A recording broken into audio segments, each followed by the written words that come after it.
Well, I don't think anyone believed we'd be saying this when we started the podcast, but here we are, Mayor of Campbelltown, George Brticevic.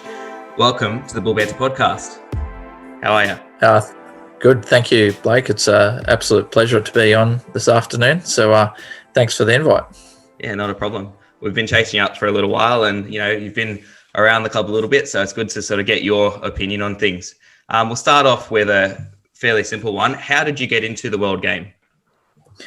I suppose it's in my blood. My dad and mum are Croatian, and my dad, sadly, he passed in December, but absolutely loved the game.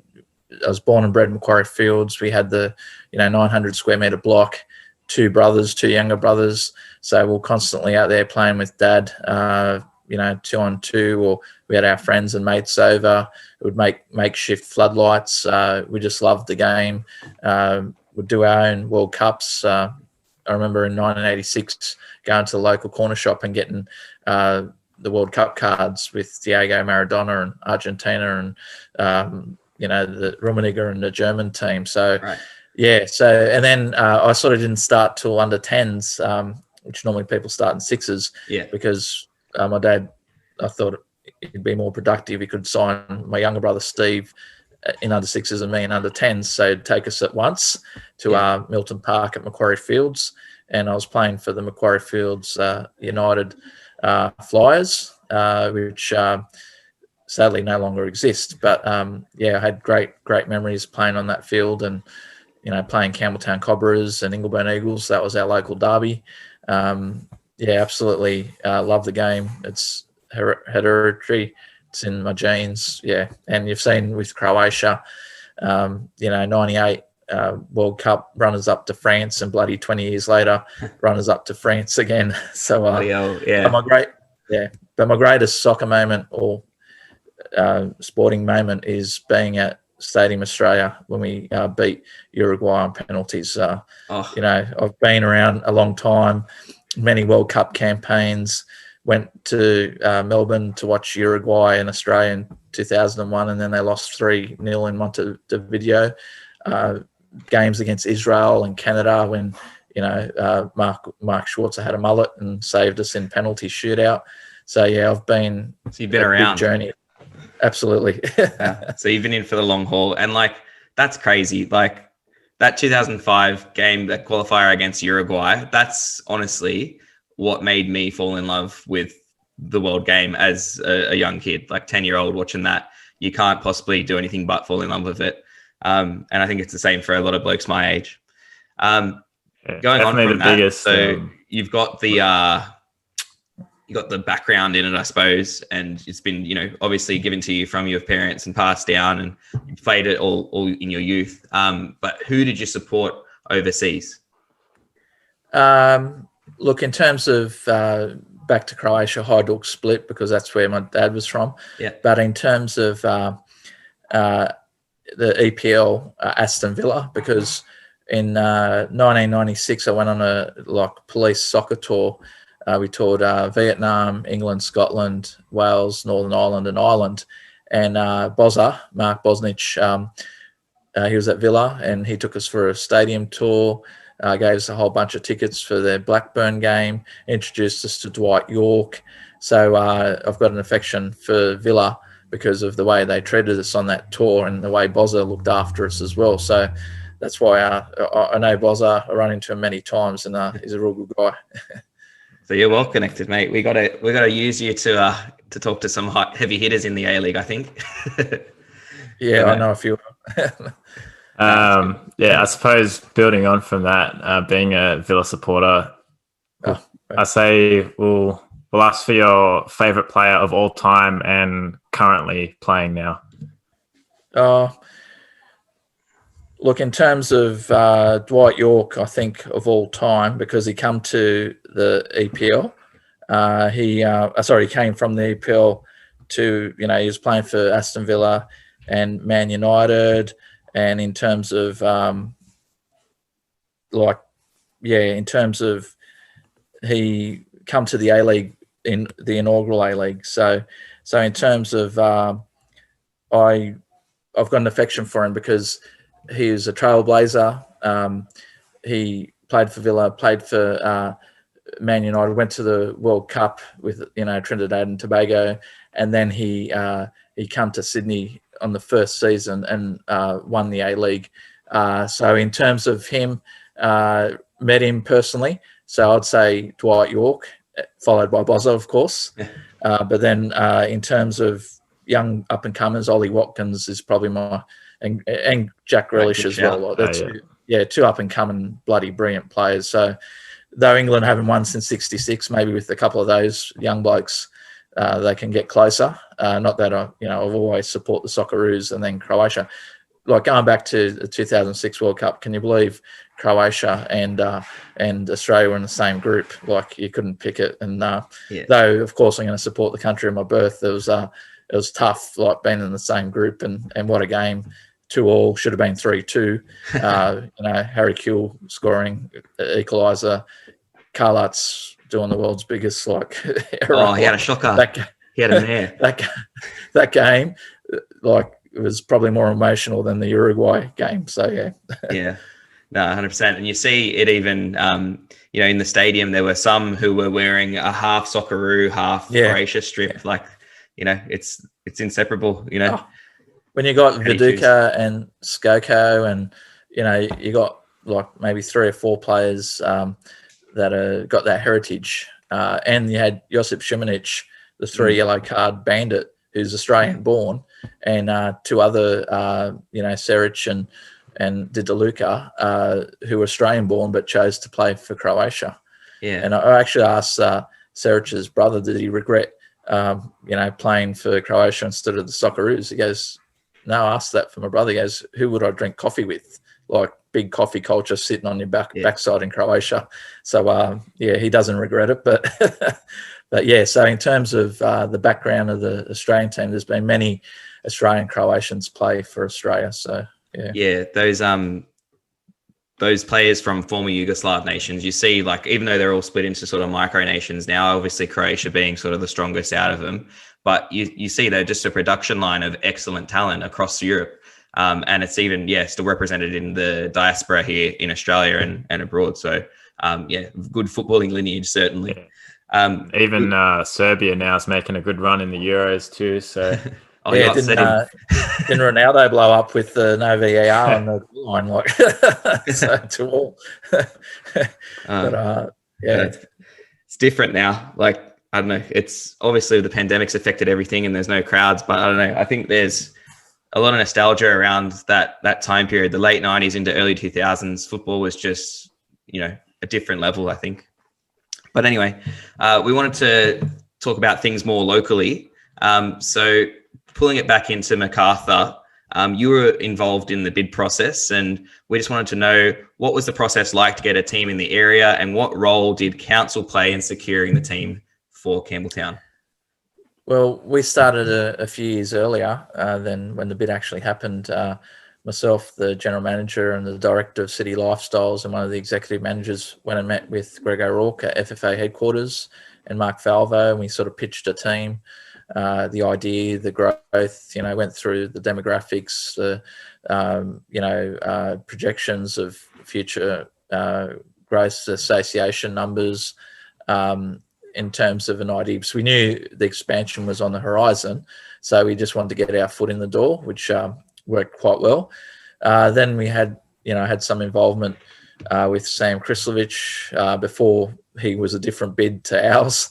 So we're looking at sort of a bit of a Greenland or Chinese backing, which probably with, current days and with what's happened with Newcastle and that, glad that didn't happen. Yeah. And then we went and approached Lang Walker as a business ambassador, and later Lang decided to become part of the bid process, which was fantastic. So we were the United for MacArthur bid. It was council-run bid with the backing of Lang Walker or the Walker Corporation. We also had backing from MacArthur Association. They gave a contribution, and we had the backings of clubs like Escol Park and other clubs within the area, which were quite excited about a possible A-League team. Then out of, I'd say nowhere, but Gino reckons he'd been working on it for many years as well. I only ever heard of him talk about the second division, but lo and behold, they had the Southwest bid, and were sort of obviously in competition, were rivals. And then it was suggested to us that we actually merge. And then we had a couple of meetings, and we actually did merge. And I think if we didn't merge, we wouldn't have a team now. So was that down to metrics? Because I know during the bid process, it was very thorough, looking at the viability of bids. They got Deloitte in there to sort of suss it all out. So was that a recommendation from like United for MacArthur going to the other bid, or Gino's bid coming to you guys, or was it suggested from above, like Greg O'Rourke or Deloitte or the league itself? It's sort of inferred or suggested from above that would be a lot stronger together, having two rival bids for the same patch of dirt. And in terms of, they were sort of more southern districts, so Liverpool, sort of Fairfield, we were more MacArthur, Wollondilly.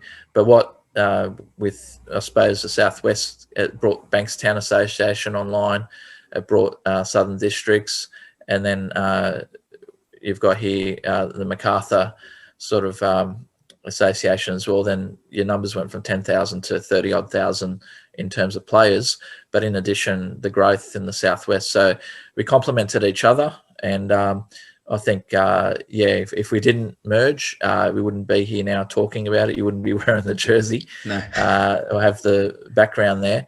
But it was quite, it was quite an emotional journey, because they're your enemy one day, and then your partner the next. So, but we haven't looked back. It's been fantastic, and it's it's still a journey. Obviously, the pandemic and crazy weather. Yeah, what a year to start a football club, hey? Oh wow! And then you look at the 3 games, against Sydney FC, an hour delay for the 50-year storm. Then we play Adelaide in another 50-year storm, and then Western United. These 50-year storms are coming around every month. So yeah, it's no good. So, yeah. But no, it's been a few obstacles, but it's looking good. Forecast is good for Friday, so fingers crossed on that one. We get a decent crowd, and we can start to really build a supporter base, because like you've said, with COVID, with the seating restrictions, with the poor inclement weather, it's just not been really getting going for us. But the team has been doing the job on the pitch. Following on from that, with getting the bid across the line, and obviously we're playing our first season, we're starting to get results, hopefully starting to get larger crowds. But what future do you see for development at and around Campbelltown Stadium? Yeah, look, we've done a lot of lobbying via the local MPs. We've met with the sports minister. Obviously, the Premier came out as a guest of the club, and we've done our own presentations to FFA, NRL, pretty much whoever would listen to us. There's a business case for Jubilee or Nestrata Oval, and then there's announcements of possible feasibility studies for Penrith and Brookvale as well. And then I can't remember if there's one further stadium, but we're very disappointed. Manly as well. Lowland was supposed to be getting an upgrade as well.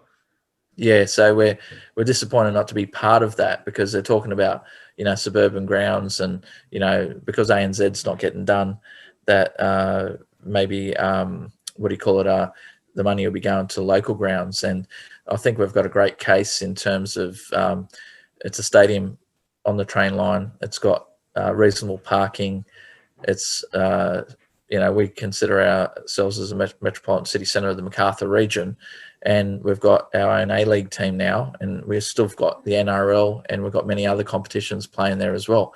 So in terms of, we'll continue to lobby hard, and I even spoke to Mike Freelander recently in terms of possible opportunities in the future, depending on what happens in politics and elections. So every time I see a politician, if it's Greg Warren, if it's Mike Freelander, if it's the sports minister or whoever, always lobbying and advocating, because I think, like you mentioned, the Premier did come to Campbelltown. And I think if you're going to have another 50 storm, that was the time to have it, to show that people were running for their lives from the wet and the rain to sort of come up into the stands. So, which was fantastic to have all the people in the stand.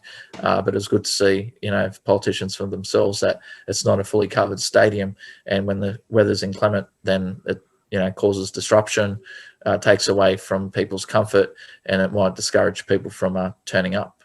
Yeah, I mean, 100%. You look at the SFS is being rebuilt at the moment, and they've chosen to put a big dome roof over the top of the stadium to make sure that, people can go to the game no matter what the weather is and feel, safe and secure. And I guess it's not that it's unsafe, but it's uncomfortable, like you said, if you're out in the elements, and, only the diehards really go down there. But, our area is growing, and it's got that sort of younger demographic coming through with families and such. And so you want to make it the best possible, I guess, situation for them to be able to bring the kids out no matter what, rain, hail or shine.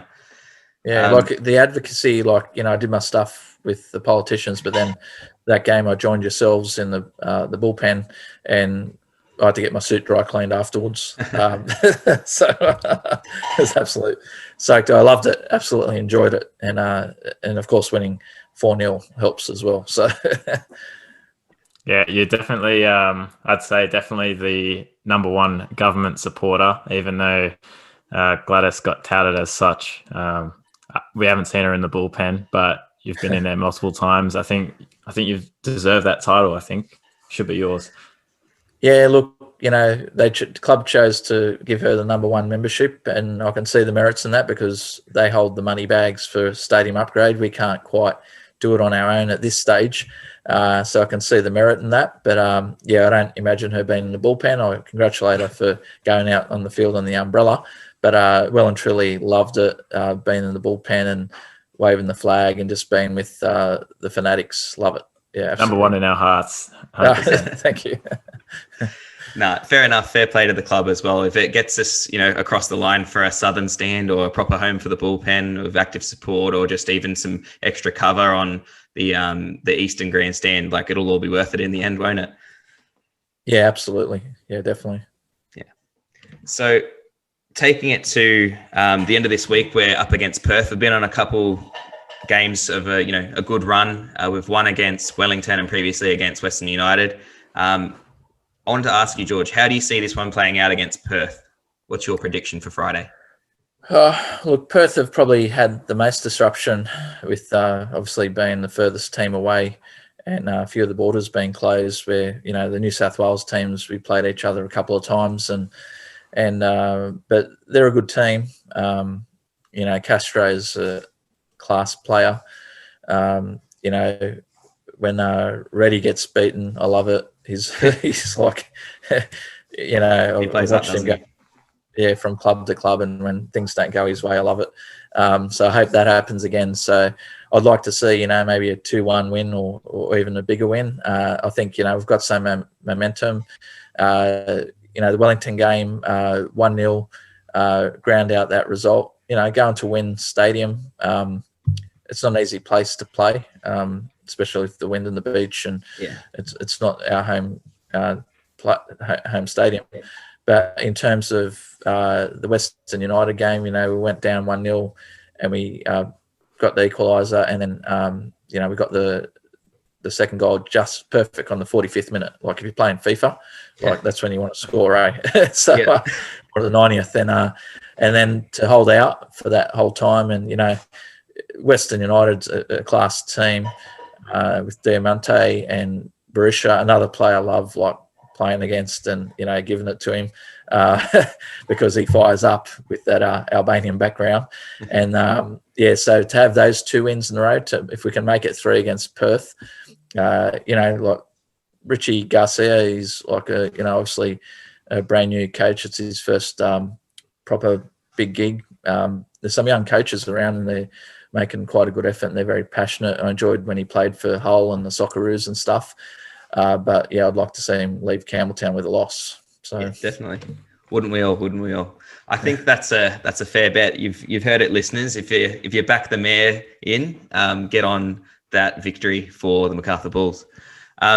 Just to follow up on that one, where do you see us finishing on the ladder come season's end? If you look at the table at the moment, we're sitting in fourth, and unfortunately, a few pundits out there have tipped us to slide out in lieu of Perth.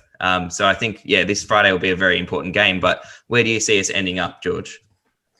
In terms of the ladder, like obviously Melbourne City are on the run, and Central Coast have started the season on fire. So they're two tough teams. You got Sydney FC who are struggling a little. You've got the Wellingtons, a bit of bad luck that they're playing away from obviously New Zealand. In terms of, you got a few teams that are really struggling, and you got a couple of teams that are really excelling. But I think we're right in amongst it. And I think what's happened, when we beat Brisbane in Brisbane, we've had a few results go our way when we've played, but also, we got smacked once 4-0 and we've had a loss here or there. But when we have lost, other results have gone our way. So I think this is probably the tightest competition in years in terms certainly. Of, you don't know who's going to win on the day. Newcastle's quite a good side, but then, they don't get the luck of the green type thing. So, Adelaide's starting to come good. I think we'll make the semis. I'd like it to be a top 4 spot, but we're right amongst it. There's a couple of people with catch-up games, and, hopefully Central Coast start losing. But, McLaren and City and Naboo and all the gang, they're really on fire at the moment. So I'm hoping their form drops soon, because I think they're the ones to watch. But definitely semi-final contenders in the top 4, I see us realistically. And if we can pull a couple more wins, and hopefully, the crowds and the weather will follow, especially coming into the local winter soccer season. I think it wouldn't be much better than, as a kid to play during the day and then come 5 o'clock, come to Campbelltown Stadium to watch the Bulls. I don't think life gets much better for a kid. When I was a young kid, loved playing, get home and you'd play, but then it was always fantastic when Dad would take us to, King Tom to watch Sydney Croatia, which ended up being Sydney United, play against Marconi or Sydney Olympic, and they were passionate days. So different, but so I'd like to see some of that passion come back in certain elements. There's a few rivalries which we don't need, but otherwise, it's just, I don't think you could get better than playing during the day and having a 5:05 Saturday afternoon game against Victory or whoever. Yeah, 100%. I mean, that sounds like the perfect start to a weekend personally. And you're right about, the passion that needs to come back into the game. I think, the frighteners were put through the people who administrate the league a little bit because of the media backlash around, like when the Wanderers came in. I mean, apart from a couple of, rogue supporters who took it a little bit too far, they brought vibrancy back into the game, the kind of passion and support that you'd see over in Europe and you hadn't seen probably since the old NSL days. So I think if we're aiming for something, we should be aiming towards that more, passionate, visceral kind of support, certainly. I was fortunate enough, my daughter and I watched the El Clasico before the pandemic broke out. Barcelona had the independence rights. The game got postponed, but it got postponed to when we were in Barcelona for 4 days. And we went to that game. It was a great game, but it was 0-0. And then we, in Madrid at the Bernabeu, we watched, again, Real Madrid play Athletic Bilbao. And what I noticed is it was 93,000 for the El Clasico, but they've got the same amount of fanatics as we do, say, if the Red and Black Block or, with Sydney FC, with the Cove. Just because they're a huge club and the biggest clubs in the world or richest clubs or whatever, it doesn't times their fanatics by 10 or 20. Yeah. They've got the same amount at the same end, singing the same chants and the same songs. And then we went and watched Watford and Wolves, and thankfully that was 2-1 because the other Madrid game was 0-0 as well. And that was a great game. And we were right with the Watford in the home supporters at Vicarage Road, and I thought there's no difference between a derby between Sydney FC and Wanderers, and hopefully MacArthur in terms of crowds, etc. 4 years ago, when round one, there was 61,000 people there. Yeah. That was a better atmosphere than the old Classico was. So if we can get that back, and, imagine us, obviously at Campbelltown, we're max out at 18,000 or so at the moment, if we could get a full stadium. But imagine if we were playing a semi-final or an away game at ANZ or Bank West, and we've got 30 or 60 or 80,000. And it's happened in the A-League. All our grand finals, most of them have been full. Etihad with the Victory, or if it's been played at ANZ or Brisbane, we've had fantastic crowds. So the crowds are there. We just got to give them a product for them to come out. And if we can have a rivalry and local derbies with the Wanderers and Sydney FC with that same vibrancy as that round one 3 or 4 years ago, that was probably the best A-League game I was at in terms of crowd. And to have it in the first game of the season was absolutely brilliant.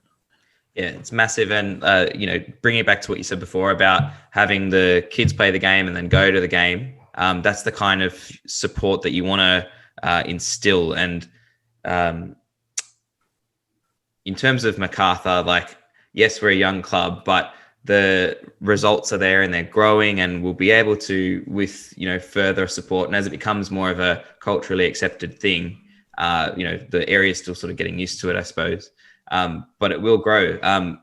In saying that, though, you know as well as I do, George, that the A-League doesn't get as much media coverage and perhaps support from the mainstream as it should. Do you see that as a massive barrier, or is it something that we shouldn't really focus on and just stick to, our craft, our game, and focus on that? It's a big question, but what do you have to say? No, it definitely is a barrier, and it's been a barrier since the NSL days, because when it's a conflict when you've got the newspapers owning like Brisbane Broncos and being shareholders of the NRL. Of course, they're going to give the NRL full coverage and, the back 6 pages. Like sometimes I have to search after the race guide and after the funeral notices to find one column on a game or a transfer or something. It's absolutely ridiculous, but they're doing it to their own detriment because it's the world game. They could, diversify. They could be the lover of all sports. And the fact is we've got the biggest growth and the biggest numbers by far. Now, I'm for all sports. So I love rugby league. I've played tennis, basketball, whatever. I just want kids out there. But in terms of what the mainstream media are doing to the world game or the A-League is not right, and they're doing it to their own detriment because this game's growing, and I wish, all the other games would grow as well. But the fact is they're not giving us the coverage. They're not giving us the respect in terms of broadcast deals, etc. And you've seen what Optus did stealing the EPL. Fox were there. They thought we've had it every year. We're going to pay our 20 mil or whatever, or 30 mil. And they did a great job. They had Daniel Garb and a few pitch side, what jobs they had in terms of being at Old Trafford and talking to players and coaches, etc. And then Optus has gone, we'll give you 50 or 60 million. So there's no loyalty in terms of sports rights. That it goes to the highest bidder. Now, I don't know what's happened with that Champions League, where that bloke come from. To Sports Click. To steal it. But I went to, my phone stuff was with Telstra or whatever. As soon as Optus got the EPL and, they've gone to in terms of Europa League and they got Champions a package League deal. I went to the Optus store, changed my phone over to Optus. I got Optus NBN. I put on the family, sharing. So the whole family's an Optus. We've got the Fetch box, which gives us, on the TV. I'm looking to upgrade to a Samsung, so to have the Optus app, so I don't have to, go through the Fetch or do whatever. And also, I've got it on my phone, so if I want to click onto it. So that's what Optus did with EPL. Now, I'd love Optus to come charging for the A-League and Fox to fight them off or whatever, just so they get the money, then they can invest in the marketing too. Because now we're at a point where, with the digital world, the FFA or the A-League can do their own marketing and get their own stories out, because we're all on Instagram, Facebook, whatever. and you can get that information out. You don't need the mainstream media as much. But Absolutely. in terms of, it's really unfair. But I look forward to the new broadcast deal for a bigger share of the pie, and that money to filter through to the marketing and the clubs as well. And that goes to the players and attracts better players. And but saying that, the MacArthur FC, I think Ante Milicic has done a fantastic job recruiting in terms of the Spanish and the French and some former Socceroos. Absolutely. I mean, fantastic. Like, if you told me that we'd be able to see Beñat Echeverria and Markel Ceseda in the first season playing on Campbelltown Stadium, like, I would have called you a liar. Like, wouldn't have believed you. It's amazing. But Beñat come on in the 86th minute for Athletic Bilbao when I watched the game against Madrid at the Bernabeu. Oh, so you had a hand in it. You just, after the game, Beñat, make sure you come to Campbelltown. So, as he said, the bid's been in process for years. He started early. It's been going and going. I was doing player recruitment in Europe. All right. So the last but yeah, honestly, like, the Fox coverage this year has been shocking when you have like 3 camera angles the entire game. Like, I'd just be happy to see him move on. And I think Optus is, like, with their coverage of the World Cup, even though they stuffed that up a little bit, but the EPL, they've got that right. They've shown they can do it. But anyone but Fox, I think, and the game will just kick on. Well, SBS, we had to go to SBS On Demand during that World Cup because the Optus, it was a shocker there. They've improved, but what I must say is, the mini games, the 3-minute games, the 24-minute games, the highlights, the preview show, the post show, have that on demand is fantastic. And I think Fox are learning a bit out of that because now you can have I've upgraded to IQ4. I need soccer, all tops, so I've got it, So in terms of now that you can get it on demand, I've set the MacArthur FC games to record. So to come home and watch, the mini game for 24 minutes instead of having to watch the 2-hour game because you're running short of time. So it's improved in terms of that on demand and streaming. But the camera angles and the investment. But saying that, I do love their commentary team, like, the likes of Mark Bosnich and Robbie Slater and Adam Peacock. I probably, if they can improve and give a better share of the pie to soccer over NRL and whatever else, and if, Fetch Sports or Optus Sports, if they're all battling and the A-League get more money out of it. But I truly, truly love those commentators, and they're really nice blokes. So in terms of, like, if they can improve their coverage and improve the broadcasting deal, I'd hate to lose the old, well, it's not old, similar age to me, but Bozza and Adam's such a nice guy, and Robbie Slater, I used to watch him play for Sydney Croatia back in the day. They've got an awesome team. What happened to Simon Hill? He's another great guy. Really, really saddened by that because himself and his partner Stephanie, they're just salt of the earth people and absolutely love the game. And I miss him that he's not on our A-League coverage. Obviously, he's got the.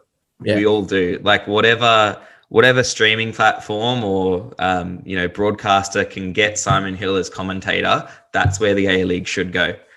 Not saying that the other commentators aren't doing a good job, but he's just that next level. I mean, for people like myself who've grown up seeing the Socceroos be commentated in all hours of the morning, wherever you are in the world, Simon Hill's the one. He is the voice of football to me, in the same way that an older commentator might be for you. It's you can't be divorced from it. I'm sorry, like, it's just that's football. No, I can see that because Martin Tyler and Les Murray were that for me growing up. I'm obviously older than yourselves, but he's that to you. And, I've met the man and, Tara Rushton, she's just a wonderful person, a great advocate of the game. John Kazmina, like, I've met these people. I've had chats with them. They don't, they're quite important. They're busy. They're on TV, but when you actually talk to them, they take the time to have a chat and they remember you. So, and I've got great respect for that, because they're not just saying hey, g'day and see ya. I've been in when they had the Sunday night show at the Artarm, like Fox Channel 9 studios, and you're there in the front row with my daughter and that, and then you have a photo or a chat, and the chat and commercial breaks. These are great people who are doing great for the game. It's the executives that are looking at the bottom dollar and trying to save cash, and the conflicts of interest in terms of owning parts of league or clubs that make it hard for the A-League and hard for the world game in general in Australia. Yeah, because as you said, there's that financial incentive behind it all. And at the end of the day, football is a business, but I think there's hurdles unnecessarily placed in front of them because of media monopolies and the sort of the values or beliefs driving those media monopolies. But look, George, it's been amazing talking to you. We booked you in for a 10-minute session and you've been here nearly an hour with us. So we really do appreciate it. George, thank you so much. A fully dyed-in-the-wool football fanatic from day one. We'll look forward to seeing you at Campbelltown Stadium soon. No, yeah, absolutely. And thanks for the opportunity. And it was great to see you guys there, and I'll be seeing you again. And just keep up the great work, and thanks for the privilege. Cheers, George. We'll catch you later. Cheers, Blake and Ben. Bye.